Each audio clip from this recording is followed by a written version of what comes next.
Farmer visits realtor to buy luxury home. For decades, she was seen as just another countrywoman, but upon arriving in the city with silent wealth and calloused hands, she surprised the elite, transformed the community, and rewrote her story. With simplicity, determination, and vision for the future. Welcome to the channel. Before we begin, like and subscribe so we can continue creating stories like this one. The Texas sun was rising on the horizon when Martha Williams was already up, observing the vastness of her property in Bridgewater. The soybean plantations stretched as far as the eye could see, gently undulating with the morning breeze. At 58, Martha carried on her time-weathered face the story of a life of hard work and quiet determination. Ms. Martha, the technician, arrived to check that problem with the new silo, called Sam, her foreman for more than 2 decades. She merely nodded, adjusting the worn straw hat that never left her head. Her simple clothes, a faded cotton shirt, worn jeans, and dusty boots, contrasted with the empire she commanded. 5 farms, 3 state-of-the-art silos, a fleet of modern tractors, and more than 30 employees. All conquered with her own calloused hands and an intelligence that many underestimated. "Tell him I'll be right there," she replied, without taking her eyes off the landscape. In her makeshift office in the old wooden house, Martha examined spreadsheets and export contracts. Her simple way of speaking concealed a complete mastery of the international grain market. While the region's big farmers flaunted imported cars and overseas trips, she reinvested every penny, expanding her lands when no one perceived the potential of that region. "Are you sure you want to sell Horizon Farm?" asked Jennifer, her trusted accountant, adjusting her glasses. "It's your first property." Martha sighed, closing the folder of documents she had in her hands. "It's already decided, Jen. I want to simplify. Sell 3 farms, keep 2 leased, and start a different life." News of the sale spread quickly through the region. For years, locals had followed from afar the trajectory of that reserved woman who had arrived there with little more than a dream. Daughter of small farmers from Indiana, Martha had inherited only a piece of unproductive land that she transformed into green gold through obstinate work and an uncommon ability to learn advanced agricultural techniques on her own. Her marriage to Robert had lasted 22 years, until he left with a younger woman from town, abandoning not only Martha but also the couple's 2 children. At the time, many bet she would sell everything and give up, but Martha's silence concealed her greatest virtue: resilience. That afternoon, sitting on the simple porch of her farmhouse, she looked at photos of her children on her phone. Mark, the eldest, was now a doctor in New York. Emily, the youngest, worked as an engineer in Chicago. Both had their lives rarely returned. The weekly calls were brief, almost formal. Martha didn't blame them. She had dedicated so much time to building her assets that without realizing it, she had allowed emotional bonds to wear thin. "Time for a change," she murmured to herself, determined. The next morning, Martha told Sam she would be away for a few days. She put on what she considered her city clothes, less faded jeans, a light blue button-up shirt, and clean boots. She tied her gray hair in her usual bun and drove her pickup truck, a simple model with more than 10 years of use, to Lakewood. The city pulsed with a different rhythm. Martha observed the tall buildings and hurried people with the curiosity of someone who recognizes a strange world that would soon be hers. Following the GPS directions, she parked in front of a mirrored building in the city's most upscale neighborhood.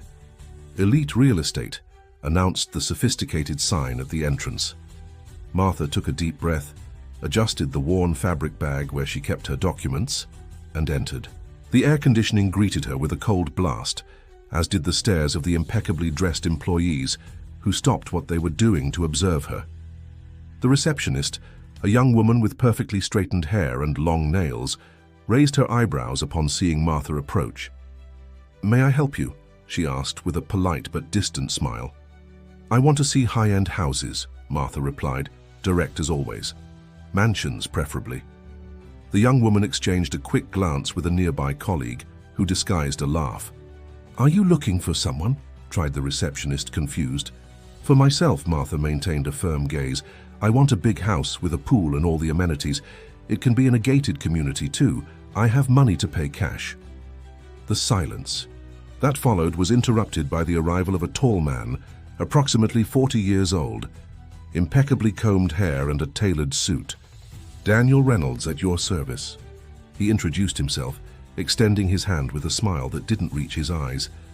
I understand you're interested in high-end properties. Martha shook his hand with surprising firmness. That's right. I want to see the best you have. Daniel took Martha in his imported car, an SUV with leather seats and air conditioning on max. During the journey, he talked incessantly about himself, his sales records and famous clients, while observing through the rearview mirror the simple woman who remained silent in the back seat. You understand we're talking about properties that start at $5 million, right? He asked with a condescending smile. Martha just nodded, looking out the window at the tree-lined streets of Lakewood's most exclusive neighborhood. Daniel interpreted her silence as intimidation and continued, now in a didactic tone. This community is the most exclusive in the city. We have doctors, business people, judges, very refined people, you know. The houses here are true works of art. He parked in front of a contemporary mansion with an imposing facade.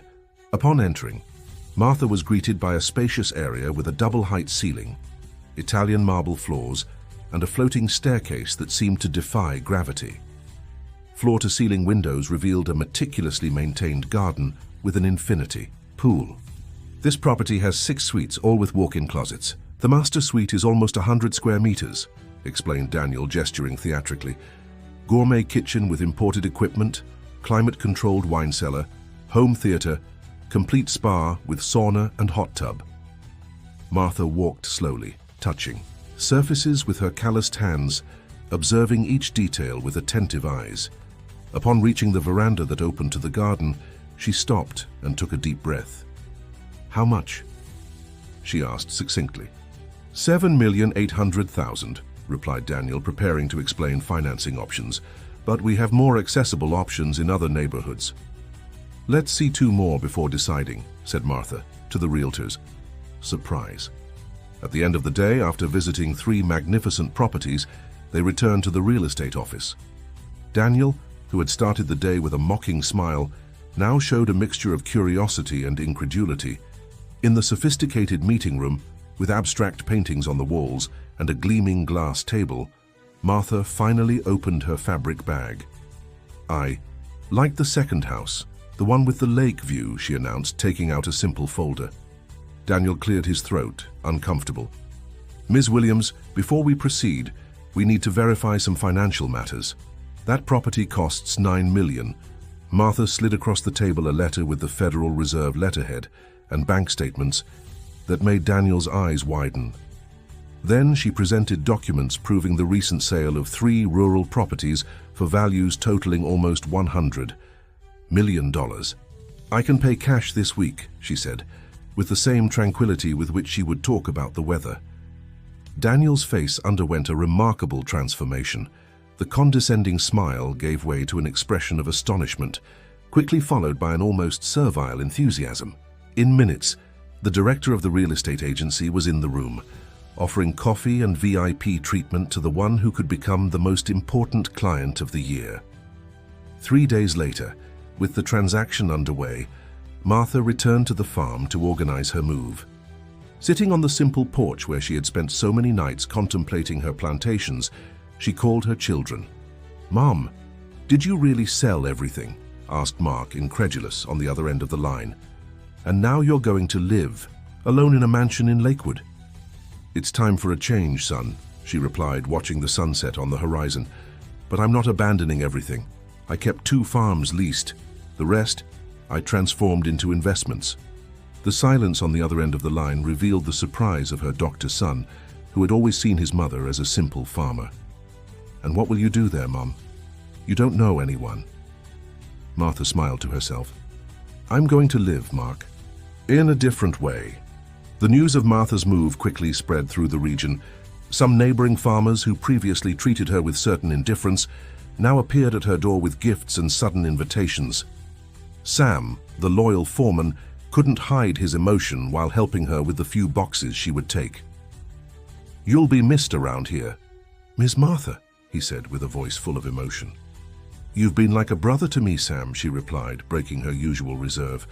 "And you'll continue to be. You and your family can visit me whenever you want."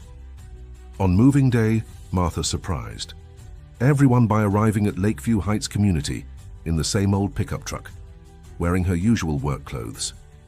The community's security guards hesitated to let her in until she showed the documents of her newly acquired house. Upon parking in front of her new mansion, she noticed the curtains of neighboring houses moving discreetly. She unloaded her few boxes, entered and closed the door, leaving behind curious and judgmental looks. That night, her first in the new house, Martha sat on the sophisticated veranda overlooking the artificial lake, still wearing her simple clothes, with a mug of coffee in her calloused hands. The lights of the 9,000-square-foot mansion were almost all off.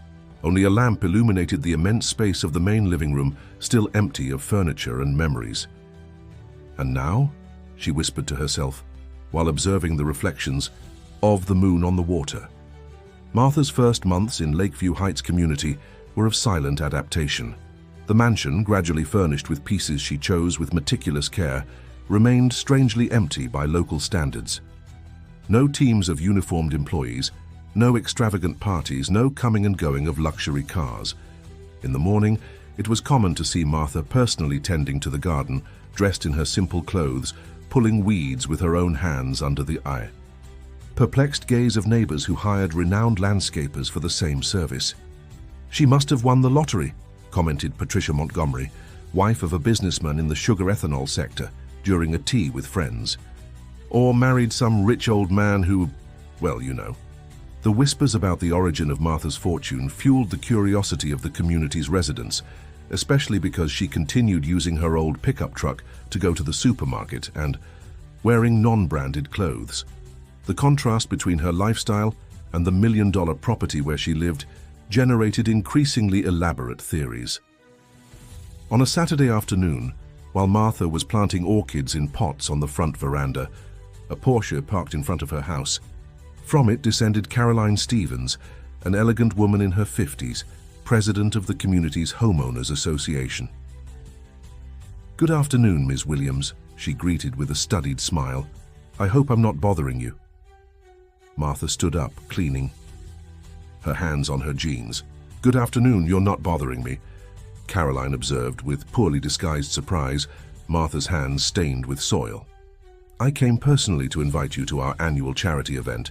It's very prestigious, you know. We raise funds for charities in the region. All residents participate."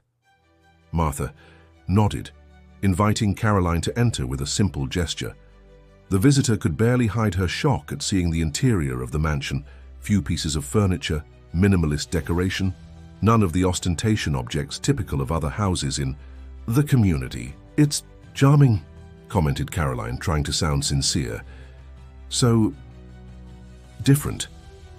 After accepting coffee served in simple ceramic mugs, Caroline explained the details of the event, a gala dinner with a charity auction where each family was expected to donate valuable items and make generous contributions. "The entry cost $10,000 per person," she explained, studying Martha's reaction. "It's for a good cause, of course." Martha listened attentively, without showing surprise at the value. "I'll think about it," she simply replied. When Caroline left, visibly intrigued, she didn't imagine that conversation would trigger a series of events that would change the community's dynamics. The next morning, Martha received an unexpected visit. Her children, Mark and Emily, arrived together for the first time in years. "I can't believe you live here now, Mom," exclaimed Emily, hugging Martha tightly. The 30-year-old woman had the same almond-shaped eyes as her mother, but carried the weight of someone who had tried for years to distance herself from her rural origins. Mark, more reserved, observed the house with an analytical expression. "How much did all this cost?" he asked without beating around the bush. Martha smiled, recognizing in her son the same objectivity she had cultivated her whole life. "Less than it's worth," she replied, serving coffee to her children on the veranda overlooking the lake. During Lunch, prepared by herself in the sophisticated kitchen that few would actually use for cooking, Martha finally revealed to her children the true extent of her fortune. "You think that just because I never talked about money, it didn't exist?" she asked, passing them a folder with documents. "I have investments in 3 different countries, shares in technology companies, participation in 3 ethanol plants, and properties in New York and Chicago." The silence that followed was broken by the sound of the folder falling to the floor when Emily dropped it, shocked by the numbers she saw. "But Mom, why did you never tell us?" she asked with a voice full of emotion. "All this time." "You needed to build your own paths," replied Martha, serene. "If you had known everything from the beginning, perhaps you wouldn't have tried so hard." Mark, a respected doctor who had built his career believing he needed to financially help his simple country mother, now saw his own life narrative transforming. "And Dad? Did he know?" he finally asked. "Your father knew we were successful, but he never really understood the value of what we built. He wanted to show off, buy bigger farms, show others. I wanted to build something solid, without drawing attention." During the days that followed, the 3 began a process of reconnection. Martha showed her children her financial diaries, meticulously kept since the first successful harvest. Each investment, each land purchase, each astute negotiation recorded with her simple but precise handwriting. On the night of the charity event, the Community Social Club was decorated with imported flowers and gleaming crystals. Lakewood's high society mingled with the residents of Lakeview Heights in gala attire and dazzling jewelry. When Martha entered, accompanied by her elegantly dressed children, a momentary silence took over the hall. She wore a simple dress but of impeccable cut, without jewelry beyond small pearl earrings. Her grey hair was loose, falling over her shoulders in natural waves. Caroline Stevens hurried to receive them, visibly surprised by the presence of the new resident. "How wonderful that you could come, Ms. Williams, and these are my children. Mark is a neurosurgeon in New York, and Emily is a civil engineer specialized in sustainable structures." Caroline's expression transformed, as did those of nearby guests who heard the conversation. The whispering increased when, during the charity auction, Martha raised her hand to win a painting by a local artist for a value 5 times higher than the initial bid. Later, when the auctioneer announced the anonymous donation of $1 million to the benefited institution, few noticed Martha's discreet nod to the event organizer. The return of Mark and Emily to the routine of their lives after those intense days left a void in the mansion, but something had fundamentally changed in the family dynamics. They promised more frequent visits and established weekly video calls that, unlike the previous ones, now overflowed with stories and confessions long kept. Martha, alone again in her imposing house, decided it was time to really inhabit that space. She hired an architect recommended by Emily to transform part of the mansion into an agricultural studies center. 3 of the 6 suites were converted into a specialized library on sustainable cultivation techniques, with rare books and scientific publications from around the world. The news spread through the community when trucks began delivering laboratory equipment and solid wood shelves. The neighbors observed, increasingly intrigued by that woman who defied all social conventions of the place. On a Sunday morning, while Martha worked in the garden, planting medicinal herbs in a newly constructed bed, she was surprised by the approach of a girl of approximately 10 years. "What are you planting?" asked the child with curly hair and curious eyes. "Lemon balm, mint, rosemary," replied Martha without interrupting her work. "Do you know them?" The girl shook her head, approaching more. "Can I help?" Before Martha could respond, a woman appeared running, visibly alarmed. "Lily, what did I tell you about going out alone?" she reprimanded, pulling the girl by the arm. Then, noticing Martha, she forced an embarrassed smile. "Sorry for any inconvenience, Ms. Williams." "It was no inconvenience at all," replied Martha, standing up. "Your daughter has an interest in plants." "Stepdaughter," the woman quickly corrected. "I'm Rebecca Montero from House 32. Lily is with us only on weekends." Something in the way the woman held the girl caught Martha's attention. "If she wants to learn about plants, she can come visit me. With your permission, of course." Lily's smile illuminated her freckled face, contrasting with the tense expression of her stepmother, who hastily said goodbye. In the following weeks, to the community's surprise, several children began appearing in Martha's garden. First Lily, then her friends, children and grandchildren of the rich residents who, bored with tablets and video games, discovered the pleasure of learning about nature with that lady of calloused hands and fascinating stories about rural life. Without realizing it, Martha had initiated a small revolution in Lakeview Heights.